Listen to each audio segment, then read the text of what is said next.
All right, how's it going, everybody?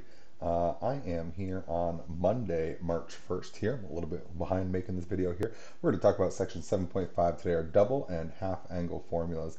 So similar to 7.4, we're going to spend about half the video deriving formulas, about half the video looking at examples of applications of these formulas here. And coming up with where these come from, I think, is really important because it's good for us to see that a lot of these formulas are directly interrelated to one another. That all we really had to do was some difficult work to come up with that very first formula. I think it was our cosine difference formula was the very first one we came up with in 7.4. The other five formulas in 7.4 followed directly from that formula.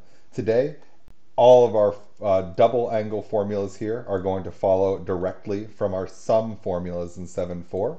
All of our half angle formulas are going to follow directly from our double angle formulas. So in all these cases here, every new formula that we're building is really just a reworked version of a previously seen formula, but it adds a little bit of functionality to it to kind of allow us to compute more values using those formulas than we used to be able to.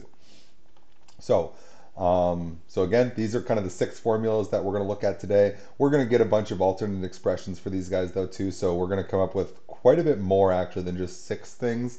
I think we're coming up with like 11 different formulas today, but the core is these six ideas right here. It's just rearrangements of them as the only other things that we're coming up with. Right, there's five extra on top of these six. I think there's 11 things we'll get here today. And then we want to see some applications of these, obviously, some ways that we can break down expressions that don't seem easy to break down. That will be once we have these formulas here. What I want to remind you guys of is that you should be referencing the trig stuff from the back of your textbook right here. So remember, this is in the back of our textbook here, a reference of all of our trigonometric identities. Our goal today is to build up all of these formulas that you see right here, the half and the double angles right here. What we are going to use to make that happen is a lot of these sum and difference formulas that you're seeing over here. So I'm going to reference this sheet a bunch today, but it's mostly just going to be to remind myself of particularly some sum formulas that we see in this column right here. We'll use all three of these sum formulas to help us build our double angle formulas. We'll then use the double angle formulas to help us get our half angle formulas. And there's actually going to be a couple that are sort of in between these two guys right here that aren't officially listed, but are regularly used identities out there. So let's go ahead and get started here. So our first mission today is going to be to build the double angle formulas, right? So our goal first is we're going to build these three formulas here. And our key for this one is to notice that anytime that we talk about double an angle, that's really saying an angle plus itself, right? That's 2 times theta is just theta plus theta. So we want a formula for things like sine of 2 theta. We can re-express sine of 2 theta as sine of theta plus theta. Now this looks like the sine of alpha plus beta that we've seen for our sum formulas that we saw in section 7.4 last week. So this is how we're going to reuse our sum formulas to help us out a little bit right here. So just kind of notice that when I say what we're referencing right here, this is what we called alpha, this is what we called beta before. So that's just, I'm thinking of alpha and beta just being the same angle. And since it's the same, we'll just call it generally theta right there, just for, you know, genericness of that guy. So let's kind of remind ourselves of some of these formulas here. Our sine of alpha plus beta, this is sine alpha cosine beta. Sine alpha cosine beta plus cosine alpha sine beta. All right, so that was our sum formula that we came up with last week right there. I'm just referencing that from our sheet right here, right? It's our top one right here. Sine of alpha plus beta, sine alpha cosine beta plus cosine alpha sine beta. That's what I got right here. So what we now want to do is we want to reference this in terms of our thetas, right? So I'm thinking to myself that this should really be, so therefore sine of 2 theta should be the sine of theta plus theta. And in this case right here, it looks like theta is both alpha and it's beta. So this should be just sine of theta, cosine of theta, plus cosine of theta, sine of theta. So it looks like we've arrived at our first formula here, which is that sine of 2 theta using the sum formula for sine. It looks like these are the same, right? That's just a times b plus b times a. multiplication can happen in any order, so that's just two copies of this product right here. So it looks like that's going to be 2 sine theta cosine theta. So we got our first double angle formula right there. We can do the exact same thing with cosine, but we're actually going to see some slightly different things pop out of cosine here that are going to lead us to a couple alternate versions. If you've already glanced over at your formula sheet, you should see that we actually have several different double angle formulas for cosine, and I'll show you exactly why right now. So if we play this same game with cosine right here, I'm going to reference from my formula sheet what is cosine of alpha plus beta. Cosine of alpha plus beta, I am seeing over here that it is cosine cosine minus sine sine. All right, so cosine cosine minus sine sine. Cosine cosine minus sine sine. So that's my general formula. What we really want for ourselves is cosine of 2 theta. And that's going to be what we're thinking of as cosine theta plus theta, right? That's a way to write cosine of 2 theta. So it looks like in this case what we're getting here is cosine theta minus sine theta. Well, we're just multiplying cosine times cosine and sine times sine.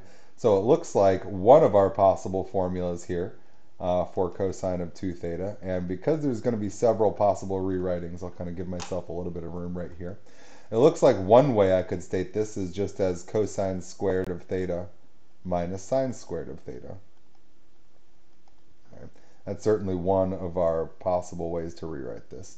But as soon as you see sine squared and cosine squared, you should immediately be saying to yourself, well, I think that I could possibly rewrite those as something else, right? Using our Pythagorean identity, sine squared plus cosine squared equals 1. I also know that I could be rewriting this as cosine of 2 theta equals 1 minus sine squared of theta minus sine squared of theta. And therefore, cosine of 2 theta could instead be, looks like 1 minus 2 sine squared of theta. That looks like another option for us that may or may not be something that's useful to us in any given situation. Again, we're just trying to come up with statements that are true. What's not clear to us yet is when these are going to crop up, but it seems like that's a valid statement. Another way that I could go with this guy right here is a different thing I could do is rewrite sine squared as 1 minus cosine squared.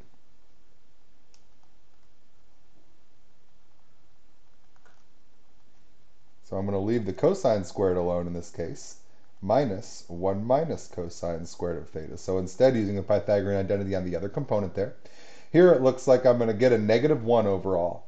But notice that we're subtracting a negative cosine, so it's really like adding a cosine. So here we'll get cosine of 2 theta equals 2 cosine squared of theta minus 1. So similar in structure to the previous one, but sort of swap the positives and the negatives and swap the sine and the cosine.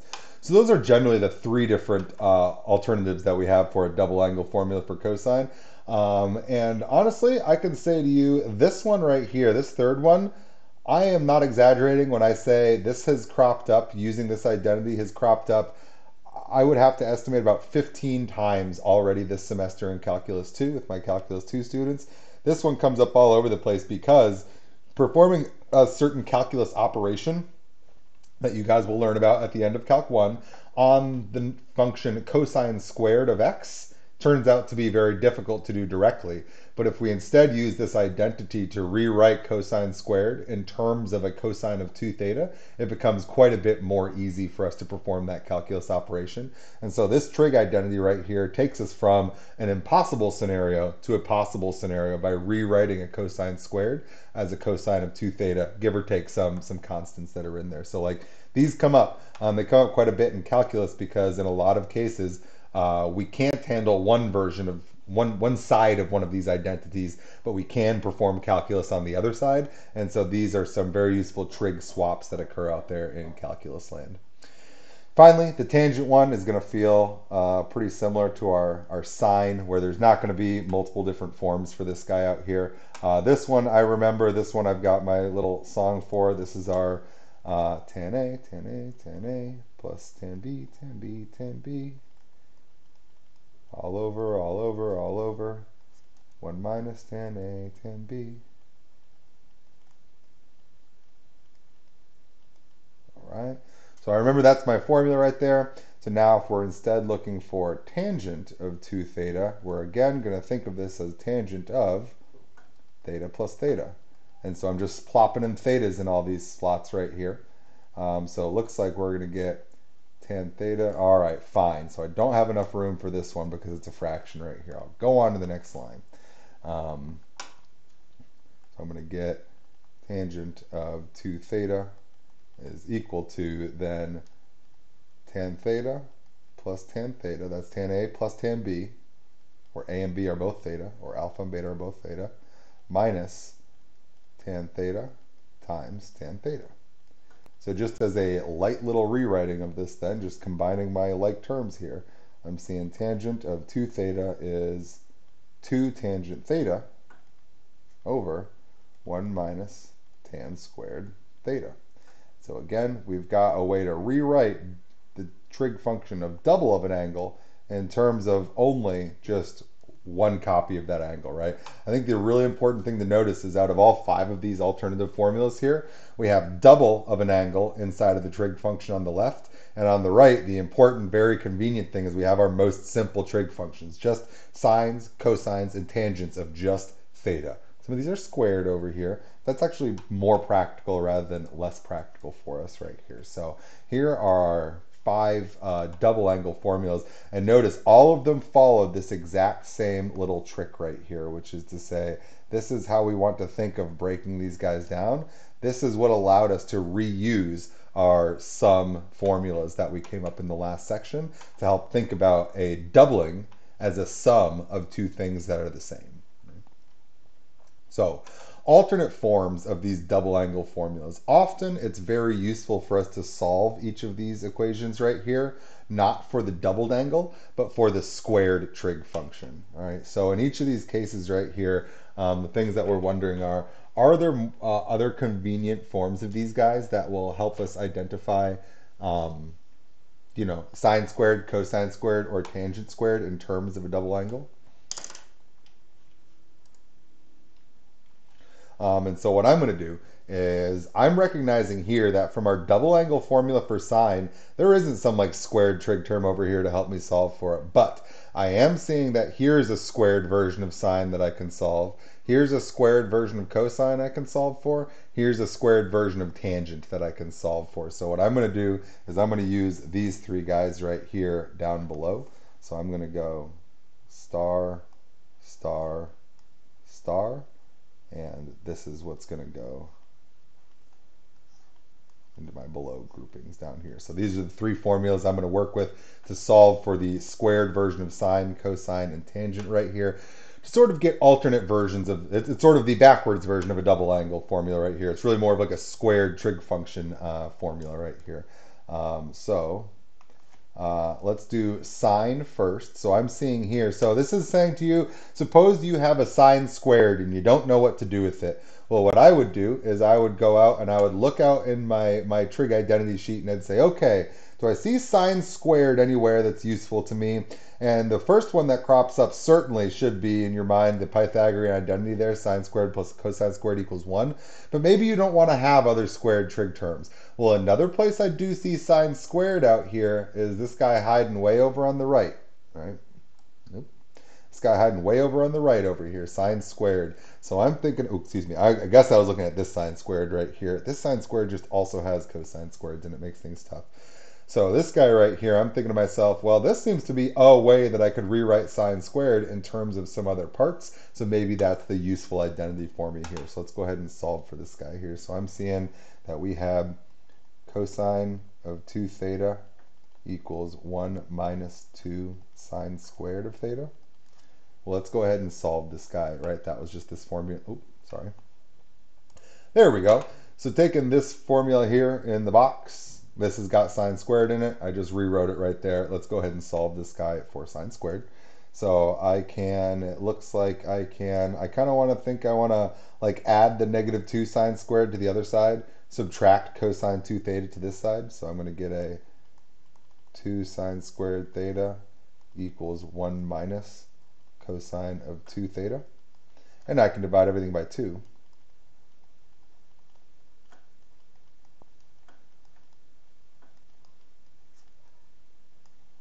And it looks like this is sort of a alternate version of a double angle formula, but where we have solved for the squared trig term. So it looks like this is another way for us to rewrite a sine squared term if perhaps we don't want it to be like a 1 minus cosine squared. Right? Very similarly, I'm going to go get my rewritten version of the cosine one. I'm leaving it right at the top of the screen right there. And again, I've used this one that we're about to do right now. I've used this one 15 times already this semester in Calc 2. It just keeps coming up everywhere. Um, and it's one where I literally can't do the calculus problem without this identity. It's not like it makes it easier. It makes it go from impossible to possible. So I'm going to add 1. And I'm going to divide by 2. And I'm just going to write this in the other direction here. Cosine squared theta, just divided by 2. So cosine of 2 theta plus 1 over 2. Again, man, I have used and used and used and used and used this formula so far this semester in calculus. Our other one here, tangent, I think this one will take a little bit more effort to do our solving here. Tangent of 2 theta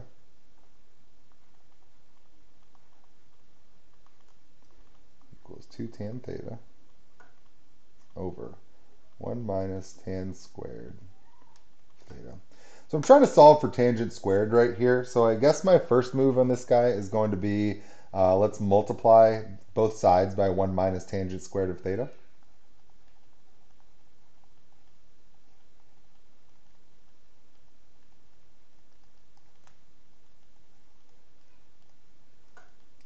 Now I'm going to multiply this out over here. So I'm going to get tangent theta minus tangent, ooh, it looks like we're getting a tangent cubed theta. Oh, I see what I think I want to do here instead. Oh, I see why, I see why, I see why. I skipped a thing. Notice I dropped my 2. That's really, really important right there. I was like, why am I getting tangent cubed right here? That should have been a tangent 2 theta right there. All right. Tangent of 2 theta. I was like, why do I have all these parentheses here?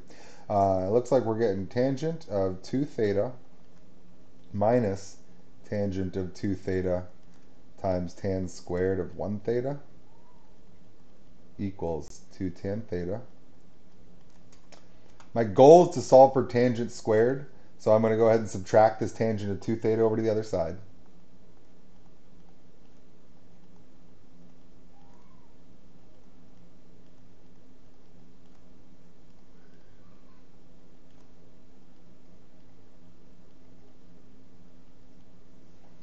And it looks like all I have to do is divide by negative tangent of 2 theta.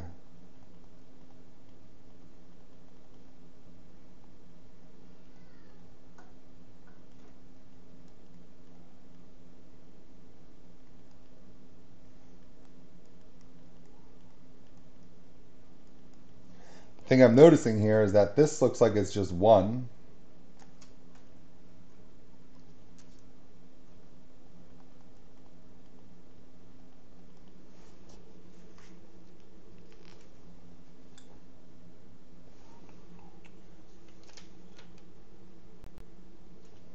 And so it looks like I'm really getting here like 1 minus 2 tan theta over tangent of 2 theta. But that's not a very nice formula for us to be using right here. I'm going to say here, not super nice. If we instead do our typical move though, and we think of tangent as being sine squared over cosine, tangent being sine over cosine, then we'll get a little bit nicer version.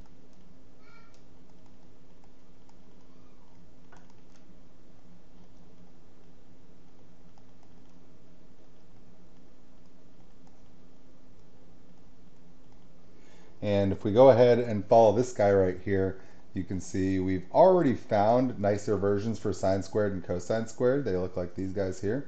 So it looks like it's sine squared divided by cosine squared. So 1 minus cosine 2 theta over 2.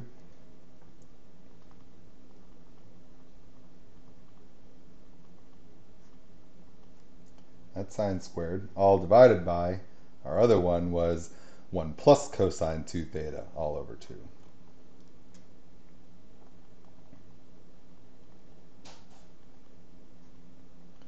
Well, both of these division by 2's are going to cancel right here, leaving us with a, alright, so I can put it in a box here, tangent squared of theta being 1 minus cosine of 2 theta over 1 plus cosine of 2 theta. So again, might be something that's helpful for us right here. Again, certainly could be the case that this could help make some calculus steps a little bit easier once you guys are off there in calculus land. I knew you were going to do it to me. Let me click it and drag it. Come on. You can do it. You're cool with this. Yeah, there we go. Close enough. Yeah, so we've got some more formulas here now. These are just kind of our rephrased versions of some of our double angle formulas. And again, what often ends up being the case for me is I'm saying things to myself. I'm like, man, I really wish I didn't have like a cosine squared right here. And I don't just want to swap out cosine squared for 1 minus sine squared. What else can I do? And I look over here and I see, you know what, there are some other cosine squareds over here. Maybe cosine squared should be, and I can rearrange this formula right here to get at something that's maybe a little bit nicer of a substitution for myself, an identity, a swap that I can make for some other terms that are there. So let's go ahead and see some of these guys in action here and see a little example of this guy, and then we'll come back to building some more formulas here. So given that sine of theta is 1/3, and that theta is between pi halves and pi, I would like us to find cosine of 2 theta and sine of 3 theta. Ooh, 3 theta out there, all right? So let's deal with these one at a time first. Let's just talk cosine of 2 theta first. All right, so here's what I'm thinking when I see cosine of 2 theta. I know that I have several alternatives available to me for the cosine of 2 theta formula, and my information I currently have available is just the value of sine of theta. So let's scroll up and see what we can see for our cosine of 2 theta stuff. For our cosine of 2 theta stuff, it looks like we have 3 different formulas here. One of them requires me to know cosine squared of theta, which I currently don't, but I know I could get it pretty easily. This one also requires cosine squared, but this middle one right here only requires me to know the value of sine of theta in order to evaluate the entire thing right here. It looks like this is the most convenient formula for me based on what I want, cosine of 2 theta, and what I have, sine of theta. All right. So it seems like this is my best formula here. 1 minus 2 sine squared theta.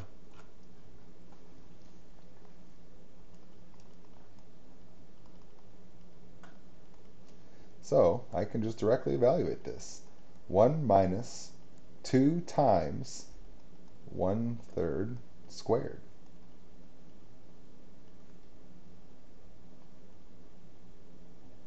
And what's that going to be? That's going to be 1/9. That's going to therefore be 2/9. And it looks like I'm going to be getting here 7/9 is my value of cosine of 2 theta here. And I do want to show that we could have done this a different way, right? Another way that I could have done this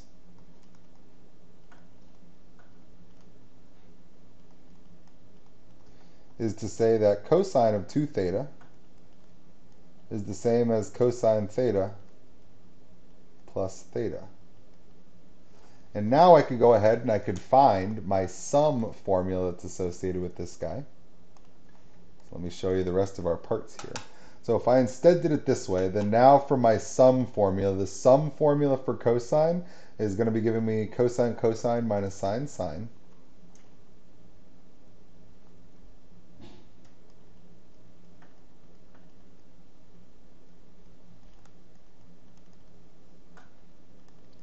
So this is really just one of our other double angle formulas here. But this is just sometimes a way that people think about these kinds of things here. Cosine squared of theta minus sine squared of theta. And so I know that I was given, the information I was given was that sine of theta is 1/3.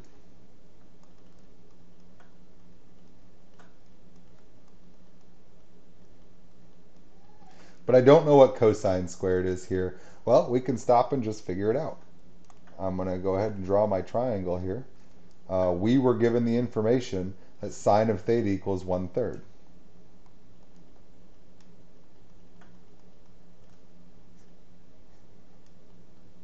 There's theta. Sine is opposite over hypotenuse. This should be, it looks like a square root of 8 if I'm doing my Pythagorean theorem. 8 square root of 8 squared is 8, plus 1 squared is 1. 8 plus 1 makes 9. Square root of 9 is in fact 3 right there. So if I'm now looking for my cosine squared of theta, this should be, come on, give me a little more room here. It looks like we should be getting, our cosine is square root 8 over 3, right?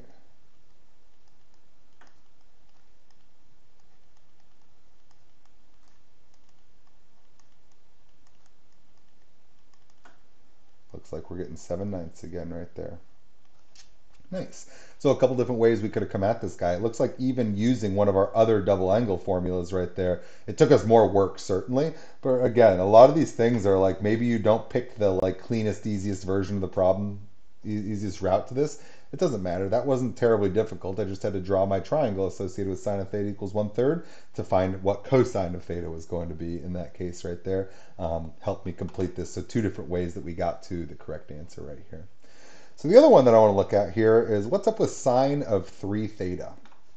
Well, here's my issue. Sine of 3 theta is clearly not something that we have a formula for. Right? I don't have a triple angle formula. Those are, I mean, technically we could probably come up with them, but like that's not really a thing. So I'm thinking to myself, is there a way that I can break down 3 theta into components of angles that do feel like things that I know about? And I guess what I'm thinking to myself is I want to follow the same theme that I've been seeing all day today, which is what we've done like every, oh my gosh, how many times am I going to write C? Sine of 3 theta, sine of 3 theta, sine, oh my gosh. Let's write cosine one more time, Tony. Okay, so sine of 3 theta. Well, what's the theme of how we've broken down every single one of these today, right? It's saying, well, listen, if you have a constant multiple of an angle, like 2 theta, 3 theta, whatever, you can rewrite this as a sum and help use your sum formulas to actually get the components that you want. So I'm thinking to myself, maybe we should be thinking of this as like a sine of 2 theta plus theta. The reason I think this will be a decent idea is because I know that this will introduce sines and cosines of 1 theta, which is good, and sines of cosines of 2 theta, which I know how to handle because I have my double angle formulas to get me there.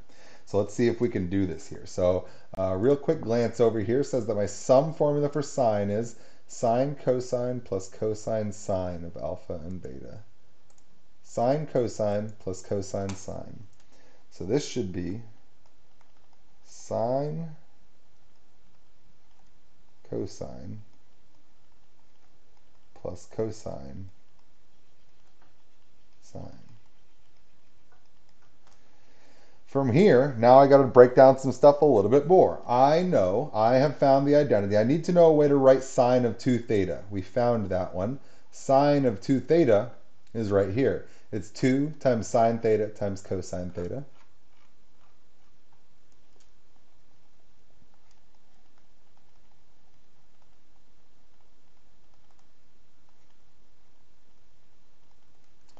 I also need a way to rewrite cosine of 2 theta. And I don't really care what it is. I just would like this to be all in terms of just sines and cosines of a single theta right there so that I can actually use the given information to help me solve this. So cosine of 2 theta, I know that this is the one that we have many options for. I kind of feel like either of these are going to be fine right here. I guess I think this one's better because we were directly given sine information. So I'm going to use 1 minus 2 sine squared theta.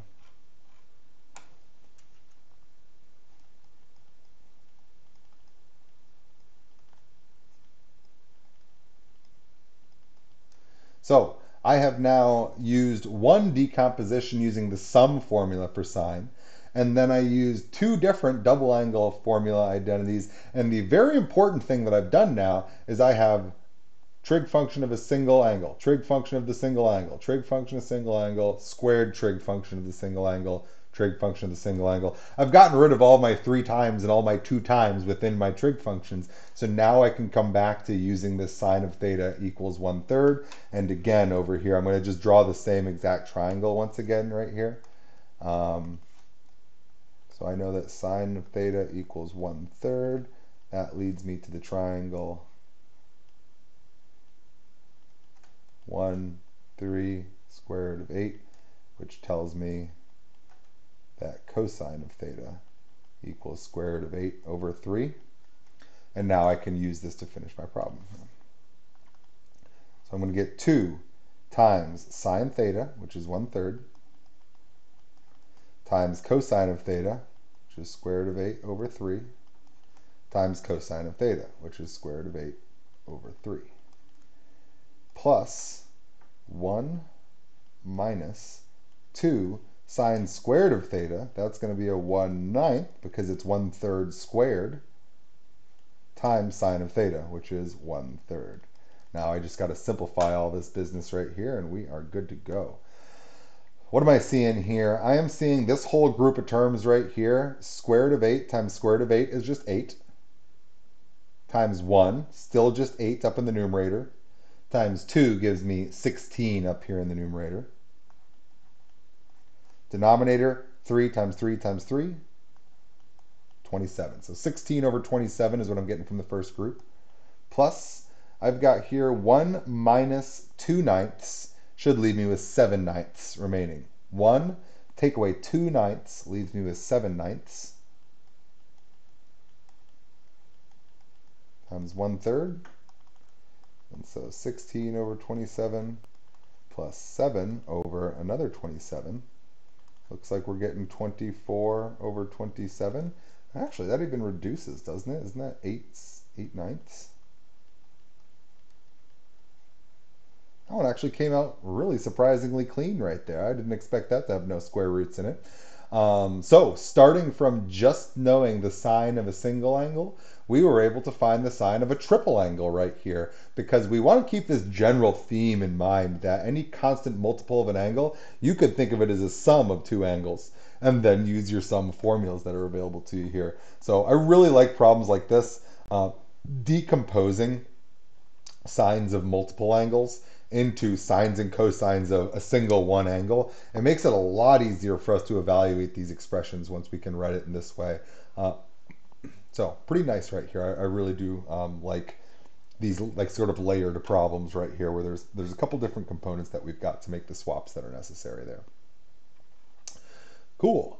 So let's do one more of those. I really like this one in the same way that I like our sine of 3 theta up there. Determine a formula for cosine to the fourth of x that involves only first powers of sine and of cosine. So we're trying to rewrite cosine to the fourth, and I don't want any powers, and we currently have a fourth power. That's going to be, in a sense, a little tough to handle right here. Now what I know is I know that I don't have any fourth power formulas, but if I look over here, I do know that I do have several squared formulas right here. And in particular, the thing that I'm thinking to myself is that this guy right over here seems the most nice to me, because in this formula right here, I'm swapping out a squared power, power of 2, for a power of 1. And I don't really see that happening anywhere else, right? Here I would be swapping out a cosine squared just for sine squared. It's like that doesn't reduce my power. Remember, my goal in this problem is to go to a fourth power of cosine to only first powers of sine and cosine. So I'm looking for this like power reduction, right? I don't want to just swap out squares for squares. It's not really getting me anywhere. So the one place that I'm seeing that I can do this swap is like here again. This would swap out squared cosines for squared sines, not helpful. This one doesn't have cosine squared in it at all, not helpful. So it seems to me like the most useful formula for me here is this one, because this will swap out a squared cosine in terms of a not squared cosine. It's a reduction in power overall right here. I'm going to say the only identity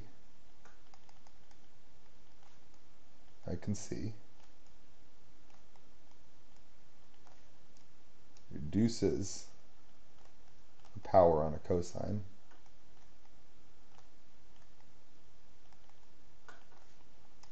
is cosine of 2 theta equals cosine of 2 theta equals 2 cosine squared theta minus 1, which we rewrote as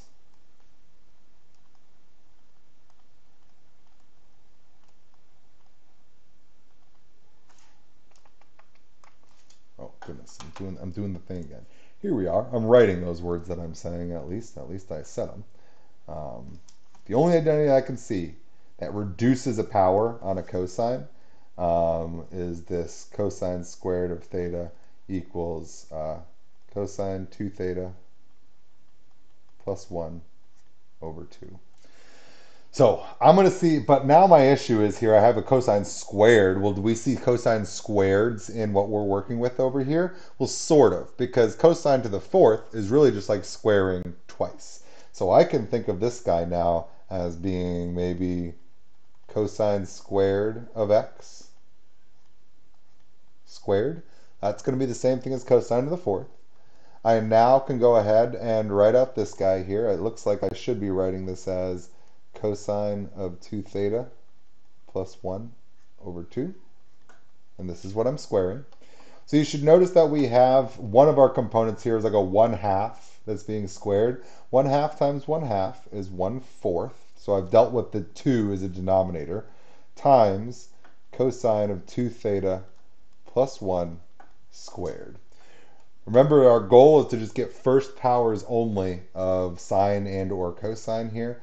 I'm recognizing I've still got squared versions of cosine, right? So let's do cosine squared of 2 theta plus 2 cosine 2 theta plus 1. So I've expanded my binomial here.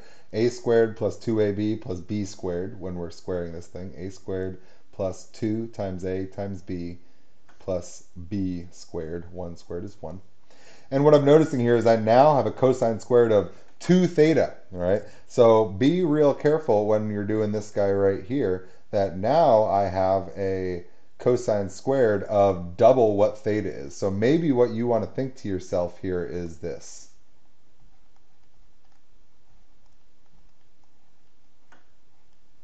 Let theta be, and just for the sake of visualization right here, I'm going to say let theta be 2 phi. Then in this case right here, then we should have cosine squared of theta is going to be 2 phi equals cosine of 2 times 2 phi plus 1 over 2, really meaning cosine squared of 2 times an angle is really cosine of 4 times an angle plus 1 over 2, right? This is just an alternate way for us to think about our squared angle formula, because here's all that's really happening right here. Whatever the angle is that's inside of the squared cosine, we need to have twice that angle inside of the not squared cosine over here. Well, I have that. 2 phi and 4 phi, those have a relationship of one is the double of the other, and it has the proper direction of that relationship. That should work out just fine right here. So now that I have this cosine squared of 2 theta, I'm going to use this formula right here, and I'm going to get a cosine of 4 theta plus 1 over 2.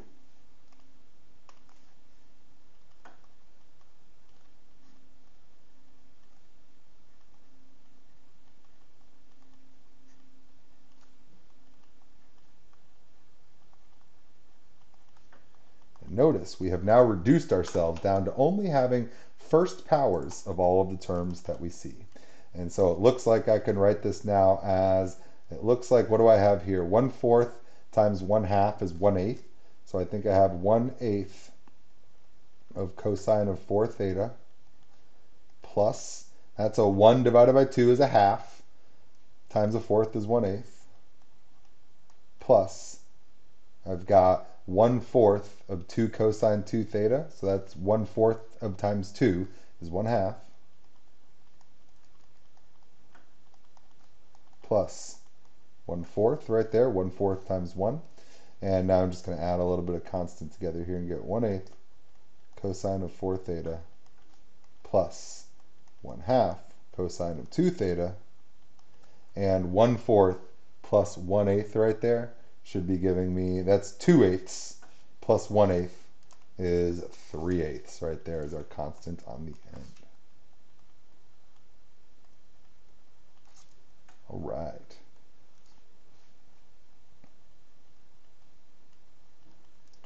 So, pretty cool one right here as well, in a sense where we are taking multiple steps to, in a sense, reduce something from being a difficult to manage large power to having no powers whatsoever to have to deal with out there. But sort of in a sense, we're moving the difficulty and the power to being a difficulty as a multiple in the integrand. But again, what you're going to come to find in calculus is that dealing with constant multiples is much, much, much simpler than dealing with powers of other functions like this guy right here. So these types of swaps are pretty important for us to be able to do. We're re-expressing something that's got a difficult combination, a fourth power and a trig function, into something that is much easier. Three parts, certainly, but they're now of a trig function of just a constant multiple of an angle, and this is going to be much simpler for us to do calculus on the right than this guy is here on the left right there. So this is kind of one of our major benefits that we get out of these guys here, where you're going to see these guys crop up. So our big takeaway on this one is to recognize that these are identities, right? These are true for any value the variable takes on. So a lot of times doing these types of swaps right here is a very practical thing for you to think to yourself to say, well, listen, all that really has to be maintained here is this ratio of double the angle to one copy of the angle. And no matter which way I swing it, as long as I'm doing that, we're good to go. 1 to 2 is the same ratio as 2 to 4. Therefore, that's a valid way to rethink of this identity right here. Lots of those types of things crop up. And in fact, when we come to build our half angle formulas, that's essentially what we're going to be doing is essentially this type of swap again right here. So let's go ahead and see some of these half angle formulas and see that the swaps that we want to make are going to feel very, very, very similar to these guys right here. Just remind myself before I go crazy here. All right, so here's the thing that I'm thinking now. What we're going to do for our half angle formulas is we're going to start from all three of these squared solved versions of our double angle formulas here. We're going to bring these guys down in these three boxes right here, this nicer version of this one. And the thing that you can see, and again, notice, is that I think of these as rearranged versions of double angle formulas because I see 2 times. But another way that you can think about this is that this angle right here, theta, is only half as much as this angle right here, 2 theta. So it seems totally reasonable for me to just simply replace theta with theta over 2, as long as I also divide 2 theta by 2 to get 1 theta. As long as the ratio of these two angles is 1 to 2, we're good to go. And 1/2 to 1 is the same as 1 to 2. The first one is only half as much as the second one here. So we're going to reuse these 3 identities here in a box to help us get there.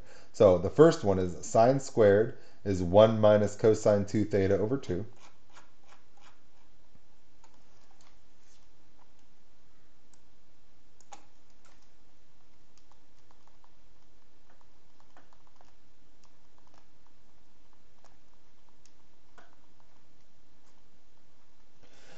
And now instead, it's sort of like I'm thinking to myself, let theta, or rather, let's say let 2 theta be equal to phi.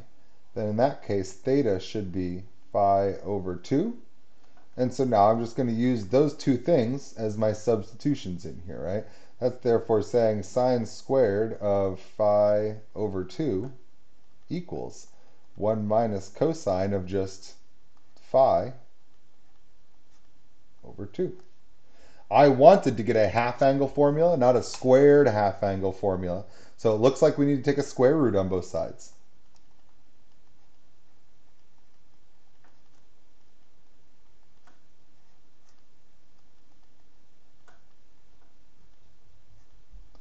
And again, I just did a very artificial renaming of our variable right there. I just said, listen, we live in X land, now we live in X over 2 land, where every value has been divided by 2 from what you thought of it before.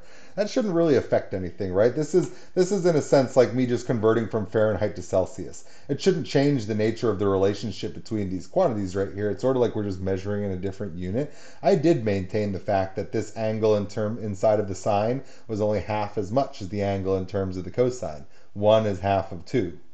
1 copy is half of 2 copies. I just explicitly wrote it that way here. Now a half of a copy is half as much as 1 copy right there. I've maintained the relationship right here. I just used a different variable name, but it doesn't even matter. These thetas, phis, alphas, betas, they're just placeholders for when we actually come to plop in our true information here. You should notice one last little awkward thing here, which is that this guy gets a plus or minus. It's something that happens every time we really take a square root of a value. That plus or minus is going to get handled by your problems telling you things like pi halves is less than theta is less than pi. That's telling me what quadrant we're living in, and that's going to help you decide should this actually be the positive or the negative. We know, for example, that if we're in this second quadrant from pi halves to pi, all of our sign values should be positive here, right? So that's just an easy way for me to identify. And I know that my cosine values are negative here, stuff like that. So when you see that plus or minus there, that's just a choice that you are needing to choose between, but the information in the problem should pretty easily help you identify that, what interval of values we're considering. This is technically a little bit of bonus information that we're going to be sort of required to know to be able to evaluate some of these quantities, to pick, do we want the positive or do we want the negative associated with that formula? Let's do the exact same thing here with the other ones. We've got our other one here was that cosine squared of theta was cosine 2 theta plus 1 over 2. Using the same swap,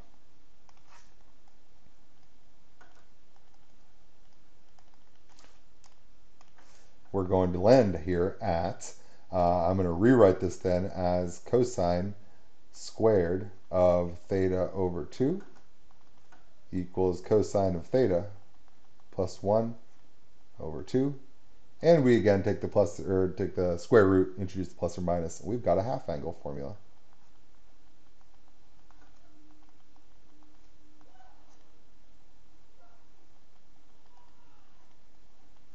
All right. And again, since theta is just a placeholder, it doesn't matter that I'm calling these things phi, calling them theta. I could have called this smiley face. It would have all been the same stuff right there, right? We're just giving an arbitrary name. What needs to be maintained for these identities to be true is these angles need to have the appropriate relationship with one another, which is that this angle is half as much as this angle, and that is maintained in all of the steps that I've taken right here. Finally, for our last one here, we had that tangent squared of theta was equal to, let's scroll up and remind ourselves what we had. We had tangent squared is equal to 1 minus cosine 2 theta over 1 plus cosine 2 theta.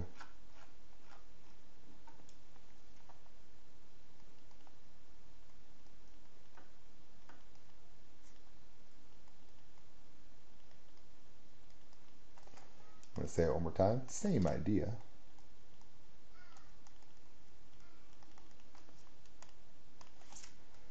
To write this as tangent squared of theta over 2 should be 1 minus only half of the angle that used to be going into the cosines.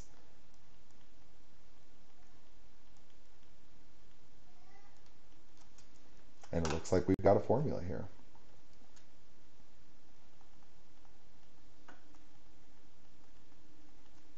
Oop.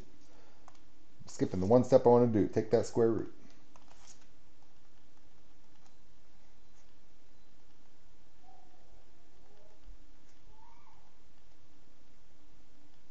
Now there is one other thing going on here that's much more typically seen with this guy right here. This is, maybe I'm going to put this in a dashed box right here. That's correct. But often people will write this a little bit different here. If we go ahead and do some multiplication by a conjugate, we can get a little bit of a cleaner form for this guy right here.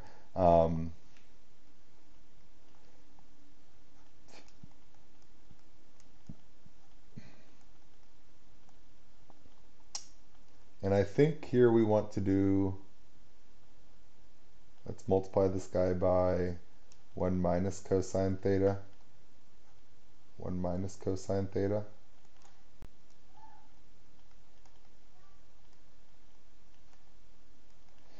Up on top, we got 1 minus cosine theta times 1 minus cosine theta, but it's the square root of it, but it's the square of it. And so we're just getting a 1 minus cosine theta, right? It's a squared version of a square root. On the bottom, we're getting the square root of 1 minus cosine squared theta, but that is just sine squared theta. And the square root of sine squared theta is just sine.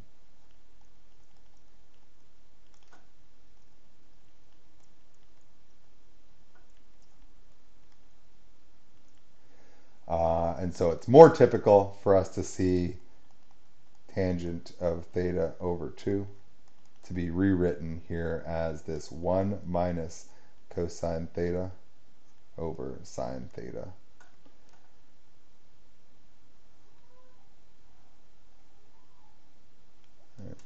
The other nice thing that's happening here is that since this was a squared version of a number on the numerator, and this was a squared version of a number on the denominator, this lost its plus or minus, and we're just getting the positive version of this number right here, which is pretty nice. So again, technically this one's correct right here, but I think this is a little bit easier to use. It doesn't involve a square root, it doesn't involve a plus or minus right here. And the way that we got this was you guys have already basically done this type of identity verification right here, which is to multiply by the conjugate of either the numerator or the denominator.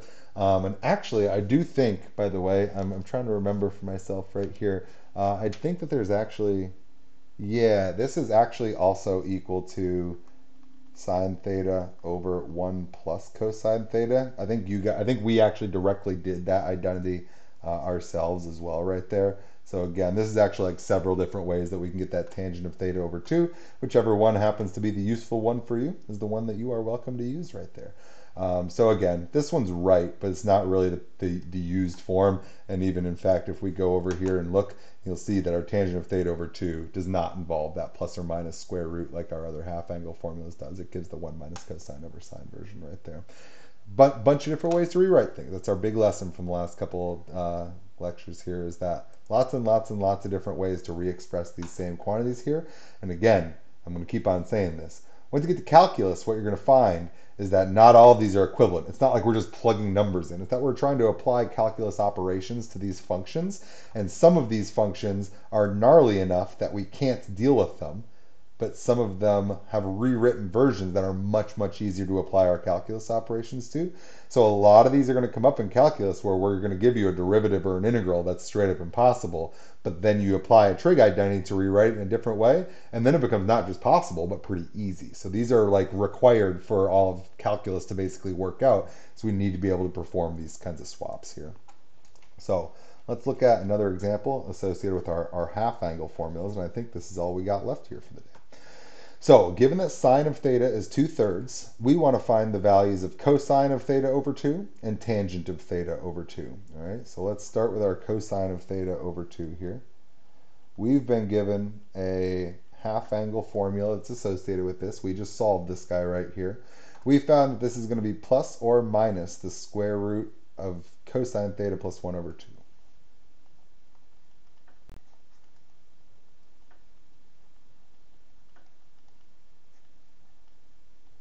Right, that's the identity that we've got right there. Now, the thing that I know is that our angle theta is in the second quadrant. Right? It's in here. So therefore, it's between like 90 and 180, right? Well, if I go ahead and I divide a number between 90 and 180 by 2, I'm guaranteed to get a number that's between 0 and 90.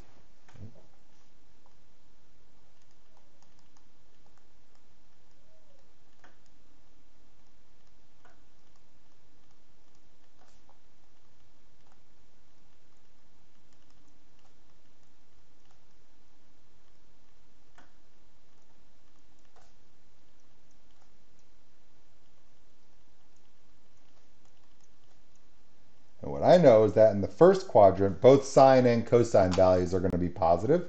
So I think that I can choose the positive associated with this square root here. You get cosine of theta over 2 is going to just be straight up the positive version of cosine of theta plus 1 over 2. Now, what I don't have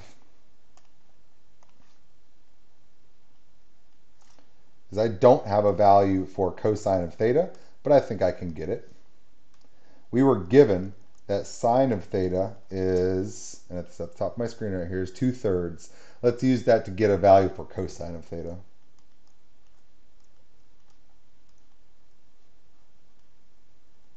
Sine is opposite over hypotenuse.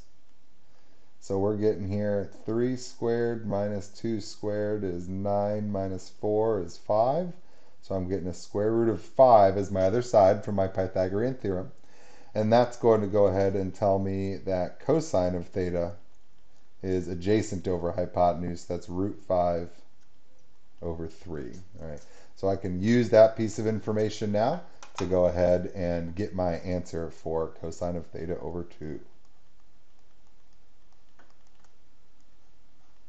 Looks like cosine of theta is root 5 over 3.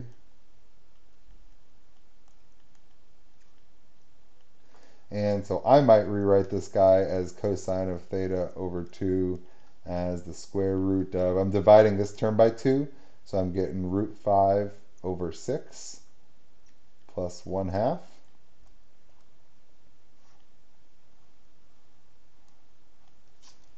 Now, pretty uncomfortable final answer right there, but I mean, if we already had square roots involved in just our regular trig functions of simple angles, then it's not terribly surprising to me that we might get layers of square roots in here.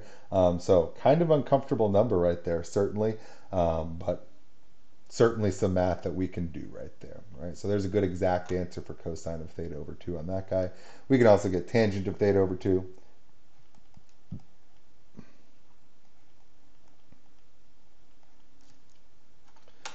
Tangent of theta over 2, we saw that we've got some options for this one.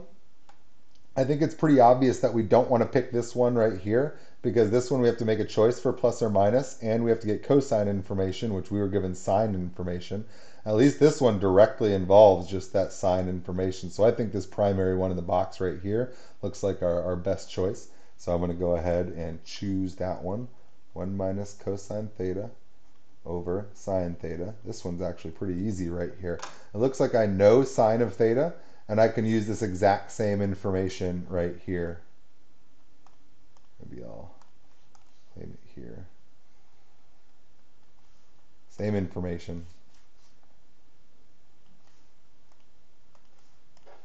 And so I'm going to get here tangent of theta over 2 is going to be 1 minus root 5 over 3, all divided by 2 over 3, because sine of theta was given as 2/3. What I'm kind of seeing now to help me simplify this, since I should never leave fractions within fractions, is that if everything's divided by 3, then nothing is divided by 3, right? So I'm going to cancel, cancel, cancel, and I'm going to get a 3 minus root 5 over 2. What you can think of that I just did right here is multiplied by 3 over 3, which is just 1, and that 3 cleared those two denominator 3's. That 3 cleared that denominator 3 right there, leaving me with this guy as my final answer right here. All right, so we've got a lot of formulas by now, right? We have a lot of formulas by now. We have covered now, just in the last couple class periods, we got our we already knew our 3 Pythagorean identities. We already knew our 6 even odd formulas. Last class we got 6 sum and difference formulas. Today we got 5 double angle formulas. We solved each of these intermediarily for 3 formulas that aren't even on this thing, the 3 squared formulas that have the double angles in them, where we solved for sine squared, cosine squared, and tangent squared. And then we got 3 half angle formulas. And you're still going to get these 7 more formulas next class period before we still go and get even more relationships. But no, by the way, I just want to point out this stuff at the very bottom of the screen is different. Notice that this is not a right triangle.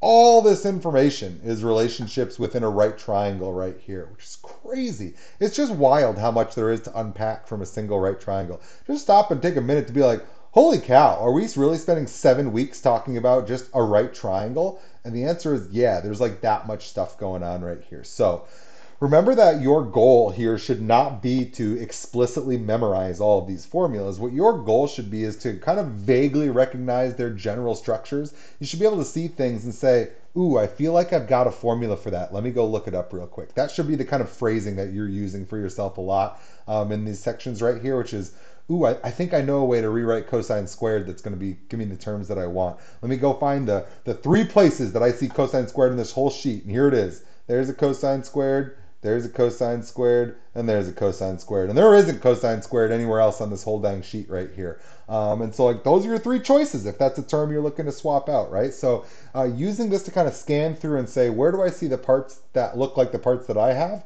How do I use this information to rewrite them into parts that I want? And so a lot of the strategy that I used here today is the strategy that you're going to be using quite a lot. Again, this is stuff that we did in like section 6.2 or 6.3. Given sine of theta, can you find cosine of theta? Yeah, you should be drawing lots of little triangles for yourself to help convert one trig function of an angle into a different trig function of the same angle. Other things that we saw today. You should be able to solve your expression, sorry, I'm thinking about these ones right here. You should be able to solve your identities for other terms within the identity. It's really practical that we're able to solve this double angle formula. Instead, for the squared trig function that we see inside of it, I end up using this thing in the box much, much more often than I end up actually using explicitly the double angle formula right here, because this gets rid of a square for me, right? This has the squared term, replaces it with a not squared term. That's the practical thing for me in that context right there much more often. And the other thing that I want you guys to really remember today is the stuff underlined in red right here. Similarly, the 3 theta angle that we did a moment ago, this guy right here. This, I think, was an excellent block of thought going on right here, that you can think of 3 theta as 1 theta plus 2 theta. Then once the 2 theta is cropped up in your sum formula, you were able to rewrite these two expressions using your double angle formulas right there. There's some more really practical ways to think about these things. You're going to have to do moves that are like this, but are going to occur in a different context in the stuff for the homework here. So just be thinking about these ways of saying, like, how can I write this differently so it looks like something that is more related to the information that was given to me rather than the information that I've got, right? And so manipulating these angles inside of our trig functions, it's a big one for us right here. So again, we have one more day of identities coming up where we're just going to get these product to sum and sum to product ones. These are sort of our lamest ones in a sense right here. I think this day won't be super exciting, but I intentionally did line up our content so that one of our days for next week is going to be product to sum to product. And then the other day is going to be starting solving trig equations. That's our more challenging day, I think, of this chapter right here, is there are 2 sections of solving trig equations. There's a lot of things that can happen when we solve trig equations, which is why that needs 2 sections, which is why it gets 2 sections. And so I'm happy that one of those sections is 1 week, and then another section of it is going to be the next week out there, so that we'll kind of see some more stuff. There's going to be a lot of algebra that's going to crop up in there, so we want to keep our algebra skills need to be strong here so that we can do some good solving. So I will see you guys next week for 7.6, sum product to sum. Not super exciting, the right-hand column over here to finish these guys up. Much more exciting, 7.7 next week, solving trigonometric equations. Really important part. It's really like the goal of this whole chapter. It's why we're getting all these identities, is so that we can use them to help us solve equations. That's really kind of like our primary goal here. So 7.7, 7.8 are kind of like the exciting meat of chapter 7 to wrap it up here. So I will see you guys with those ones next week. Have a good one, everybody.